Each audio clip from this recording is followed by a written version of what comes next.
Music has existed since the first humans emerged here on Earth. It is simple to create, and its creative possibilities knows no bounds. Today, each country in the world has its own indigenous music, a type of music which that country can be associated with. For America, that music is jazz. Jazz has existed in America since the early 1900s, and it has now turned into music which is loved and appreciated across the globe. However, jazz had not suddenly emerged into the American scene of music in the 1900s. It took a long and strenuous process for jazz to be turned into an art form, and it took even longer for the public to accept it as a form of music. When the first colonists from Britain settled the Americas, their popular music was the music that reigned supreme all over Europe, classical music. While the major composers and arrangers of classical music were European, Americans in the following generations took this music to heart, and it remained as the popular music in America for years to come. Many orchestras were created across the country in celebration for the music, as were venues in which these orchestras could perform in. Many of these orchestras and venues exist today. When people become accustomed to one thing in particular, they tend to not want to accept anything else. This was the case with the emergence of jazz and the blues. A major cause of this was the fact that jazz and the blues originated from West African rhythms and chords, which the slaves in America applied to in their call and response style of singing. This later turned into the blues, which influenced many other genres of music, including jazz, rock, hip-hop, funk, and countless other genres. What the blues did for music is what jazz would eventually do on a greater scale, and that was the evolution of music. The blues and classical music are two distinctly different types of music, but they each gave many different things to offer to music in general. The most important thing that the blues did was that it allowed new, open types of song structure for music. In classical pieces for orchestras, there are usually multiple movements for one song, and each movement ties into each other. The blues was much more simple than that. It primarily consisted of a short melody followed by multiple courses of improvisation. This change in song structure and the implementation of improvisation is what would eventually give birth to jazz. When jazz first came onto the scene in the US, it blew people's minds away. Never before did anyone heard the sounds that were being made by these musicians that no one had ever heard of. The first innovators of jazz were Louis Armstrong, Jelly Roll Morton, Fats Waller, Lester Young, and countless other people. These early maestros made jazz spread like wildfire across the US, and the public hated it. It was the first time in America that a major art form was dominated by African Americans. It was around the early 1920s when jazz first spread across the globe. Louis Armstrong took his big band across the world to countries like France, Egypt, China, Germany, and countless other places. This was the first time foreign countries had the opportunity to experience jazz, and it would not be the last. In the mid-1920s, a person emerged in the American jazz scene whose influence on music would give jazz new life. That person was Duke Ellington. Born on April 29, 1899, the Duke is the most important composer and arranger in American musical history. The things he did with music were phenomenal.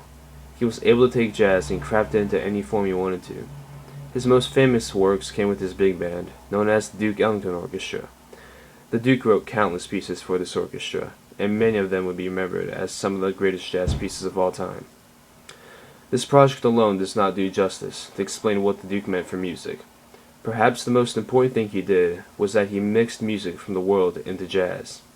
At the time, jazz took many influences from the blues and different forms of jazz, such as New Orleans, Chicago, and Kansas styles of jazz. But the Duke was the first person to embrace what he heard from other countries and incorporate it with the music he loved. This is best seen in the song Chino Asuri, which mixes the sounds and harmonies of the East Asian pentatonic scale. Normally, doing something so risky like this would be considered musical suicide.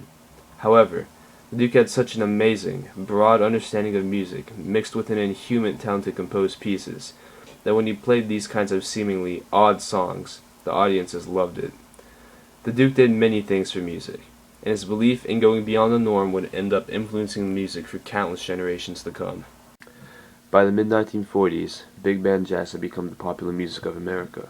Several bands toured across the country, playing in major venues, with an amount of appreciation and sense of joy felt from the public like never before.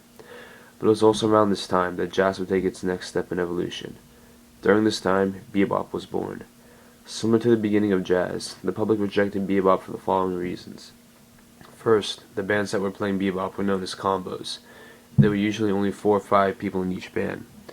People weren't used to hearing anything else besides big bands, so this drastic change in the size of bands didn't bode well with the public. Second, combo music was centered around the soloing ability of the musicians, whereas big band was focused more on the written music. These two factors made it hard for the public to appreciate bebop at first, but there were musicians already on the scene that were making some of the best music in jazz history. At this time, there were two people that were considered to be the faces of jazz, and they could also be considered the best people to play their instruments. These people were Charlie Parker and Dizzy Gillespie.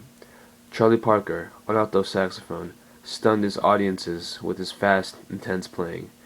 There was no one like him before, and there is no one that can match him even after his death. Many other saxophonists quit after hearing him play because they knew they couldn't reach his level of playing in a single lifetime. Dizzy Gillespie, on the other hand, was an extraordinary trumpet player who will be remembered for spreading jazz across the globe.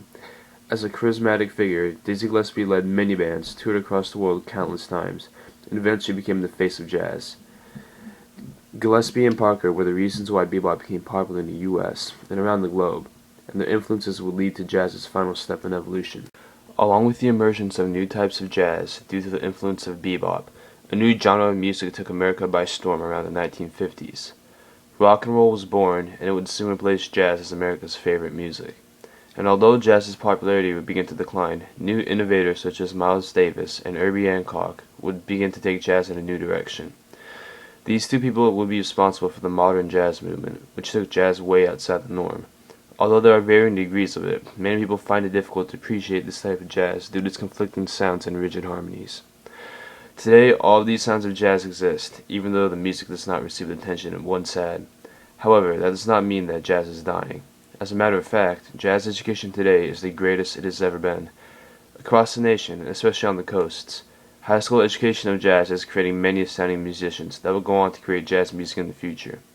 America's art form is not dead. There are still many places where jazz is alive and well. And as long as there are people willing to master the art of playing it, jazz will not die.